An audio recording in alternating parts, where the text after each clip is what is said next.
Assalamualaikum warahmatullahi wabarakatuh. Kami dari kelompok 10 beranggotakan 5 orang dengan saya Alfitriah dan juga rekan saya Fitriah, saya Nida Maulidah, saya Syukur Azmi, dan saya Muhammad Rizkafi. Pada kesempatan kali ini, kami dari kelompok 10 akan melakukan praktikum mengenai gaya tegangan permukaan. Mata kuliah Laboratorium Fisika Sekolah 2 dengan dosen pengampu Ibu Rifaatul Maulidah MPPIS.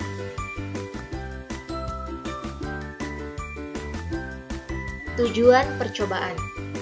Adapun tujuan percobaan dari melakukan praktikum ini diantaranya yang pertama, menjelaskan konsep tegangan permukaan. Yang kedua, menganalisis hubungan antara konsep tegangan permukaan terhadap gejala fisika dalam kehidupan sehari-hari. Dasar teori. Tegangan permukaan adalah gaya atau tarikan ke bawah yang menyebabkan permukaan cairan berkontraksi dan benda dalam keadaan tegang. Dasarnya tegangan permukaan dipengaruhi oleh beberapa faktor, seperti jenis cairan, suhu, tekanan, massa jenis, konsentrasi zat terlarut, dan kerakatan.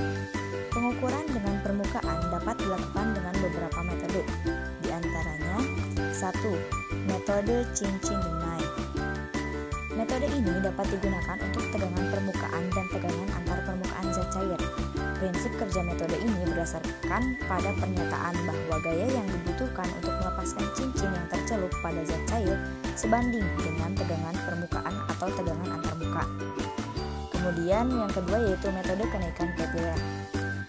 Metode ini hanya digunakan untuk menentukan tegangan pada suatu zat cair dan tidak dapat digunakan untuk menentukan tegangan antar dua permukaan zat cair yang tidak bercampur.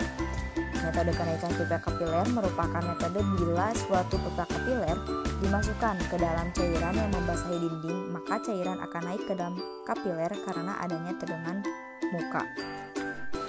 Berikut ini merupakan sketsa rangkaian praktikumnya, di mana terdapat air sabun, air dalam wadah, benang yang dilingkarkan di atas air, gelembung, dan pipet untuk meneteskan air sabun pada gelembung. Pertama-tama, kita akan membuat larutan air sabun terlebih dahulu dengan alat dan bahan berupa air, sendok, dan sabun cair. Pertama, masukkan sabun cair 2 sendok, lalu masukkan air 1 sendok saja, agar air sabun dapat dijadikan gelembung.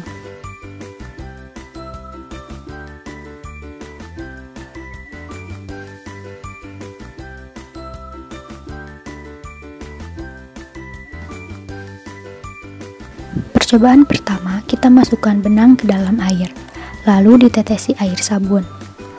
Dapat dilihat bahwa benang yang mengambang akan merenggang dan tenggelam. Percobaan yang kedua yaitu masukkan benang ke dalam air, lalu buat gelembung dan teteskan air sabun pada gelembung.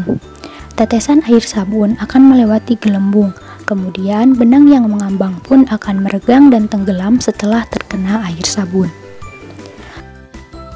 Percobaan ketiga yaitu masukkan benang ke dalam air, lalu buatlah gelembung.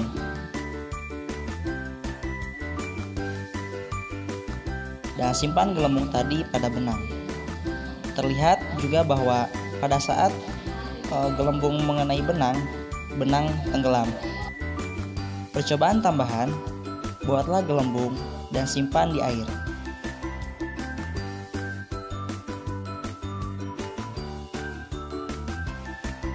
Lalu lingkarkanlah benang pada gelembung. Terlihat pada saat benang dilingkarkan, gelembung meletus. Baik, setelah dilakukannya praktikum, maka dapat disimpulkan bahwa tegangan permukaan zat cair adalah kecenderungan pemuaian zat cair untuk meregang, sehingga permukaannya seperti ditutupi selaput elastis. Hal ini terjadi akibat adanya gaya kohesi atau gaya tarik-menarik antar partikel air, yang berusaha mempertahankan permukaannya supaya memiliki luasan yang paling kecil. Kemudian, larutan sabun mengandung surfaktan dapat mengurangi tegangan permukaan air. Oleh karena itu, benang yang mulanya mengambang di permukaan air menjadi melebar dan kemudian akan tenggelam. Sekian pemaparan dari kami kelompok 10 mengenai gaya tegangan permukaan. Mohon maaf apabila ada kesalahan dan kekurangan. Terima kasih. Wassalamualaikum warahmatullahi wabarakatuh.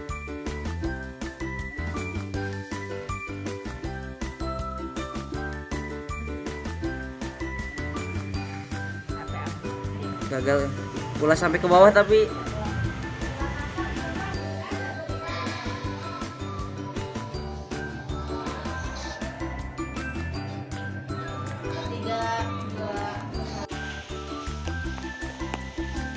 Tak. Ini udah terkontaminasi. kan Ini kagok